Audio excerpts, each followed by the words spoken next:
Elivaldo Barbosa e Délio, os dois aqui para falar de política, porque, Elivaldo, hoje é um dia decisivo para o senador Aécio Neves.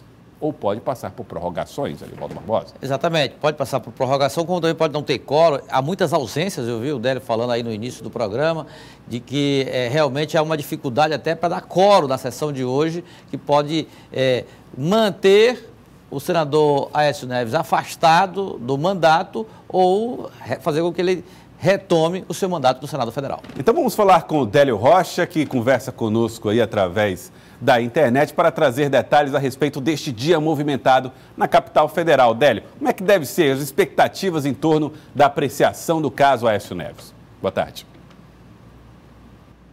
Joelson, boa tarde Elivaldo Barbosa, boa tarde a todos.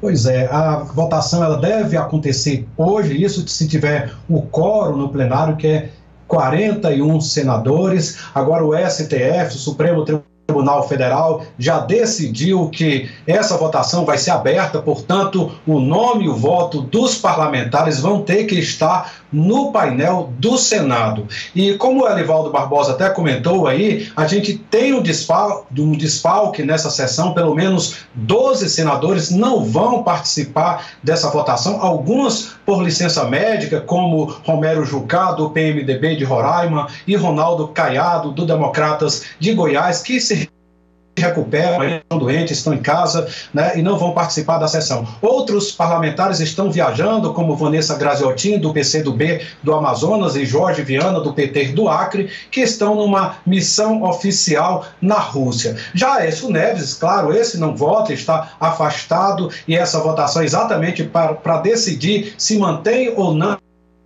o seu afastamento, e Eunício Oliveira, que é o presidente do Senado, só vai se em caso de empate para dar o seu voto de Minerva. E para que as medidas do Supremo Tribunal Federal, para que essa medida do Supremo Tribunal Federal seja derrubada, Aécio Neves precisa de 41 votos. Isso representa a maioria absoluta dos membros da casa. E no caso dessa medida não ser derrubada, Aécio Neves não perde o mandato, ele é afastado, né, por tempo indeterminado, e a questão do seu afastamento definitivo, da suspensão do seu mandato, isso vai acontecer em outro momento, caso essas medidas de hoje sejam aprovadas no Senado. Mas o que a gente percebe, viu, Joelson, é que o espírito de corpo, isso deve prevalecer no Senado, e muito provavelmente Aécio Neves deve ter de volta o seu mandato. Bom, esse espírito de corpo, Elivaldo Barbosa, isso tem marcado as apreciações no Senado e na Câmara dos Deputados.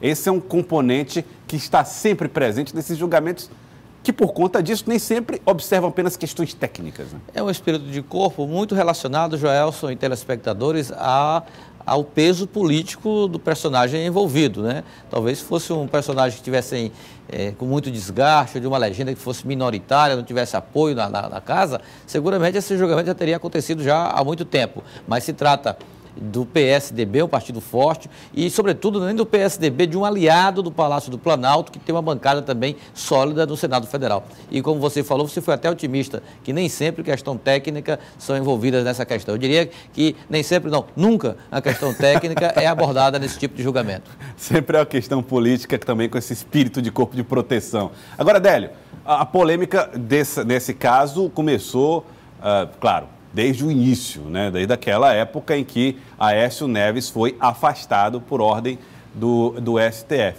Mas a tal interferência entre os poderes continuou com a apreciação, em primeira instância, de um juiz, de que a votação precisava ser aberta, confirmada por Alexandre de Moraes, ministro do STF. Isso também tem esquentado os ânimos aí no Senado em relação à forma como o STF tem decidido como se tramitam as coisas na casa, no Senado? Sim, Joelson, certamente. Olha, aliás, quando esse juiz de primeira instância, o juiz Márcio Luiz de Freitas, tomou essa decisão de obrigar o Senado a votar, fazer uma votação aberta, teve gente no Senado dizendo, alguns parlamentares, que não iam nem receber essa decisão do juiz, porque não cabia a um juiz de primeira instância decidir o que os senadores deveriam fazer. Aí, claro que a questão foi resolvida pelo Supremo Tribunal Federal, né, por meio de um mandado de segurança que foi enviado pelo senador Randolfo Rodrigues, que é da Rede do Amapá, mas ainda assim alguns parlamentares não gostaram dessa, digamos assim, de mais uma interferência do Supremo Tribunal Federal. Agora eu queria acrescentar também nessa questão que se está discutindo, que o Elivaldo, dependendo da importância do personagem, realmente isso tem um peso, Aécio Neves tem um peso muito grande, isso os senadores levam em conta. E tem outra questão, viu, Joelson, que hoje muitos parlamentares pensam o seguinte: bom, hoje é Aécio Neves, amanhã sou eu que posso estar nessa situação, até porque muitos parlamentares do Senado também são investigados pela Operação Lava Jato e podem sim a qualquer momento serem acusados formalmente. O STF pode, então, a qualquer momento, decidir medidas cautelares contra outros parlamentares. E nessa hora, claro, que eles vão também estar pensando neles. É verdade, tem isso também. Délio, obrigado a você pela participação, hein, Délio? Você continua acompanhando e pode trazer a qualquer momento na nossa programação detalhes sobre esta situação que aprecia, esse encontro de senadores para apreciar a situação do senador Aécio Neves. Eu queria falar uma outra coisa, Joel. Pois não, Délio? É o seguinte, eu queria só registrar que a Comissão de Constituição e Justiça está discutindo desde o meio da manhã, né, o deputado Bonifácio de Andrada, que trata da segunda denúncia contra o presidente Michel Temer. Essas discussões devem se estender pelo resto do dia, até amanhã, até porque a Comissão de Constituição e Justiça tem 66 membros titulares e 66 suplentes, e cada um deles tem direito a falar 15 minutos. E quem não é, o deputado que não é da comissão também pode falar por um tempo menor de 10 minutos, e a oposição, claro, está aproveitando todo o tempo que tem direito para tentar desgastar a imagem.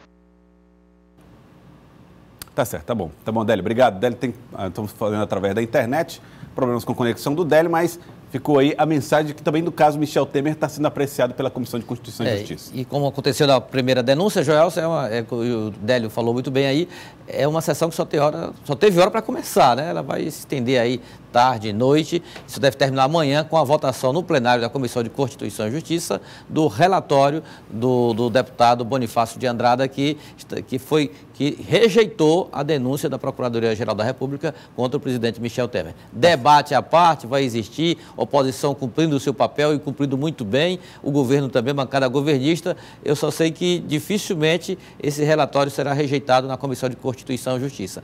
A tendência é de prevalecer a expressão com o relator.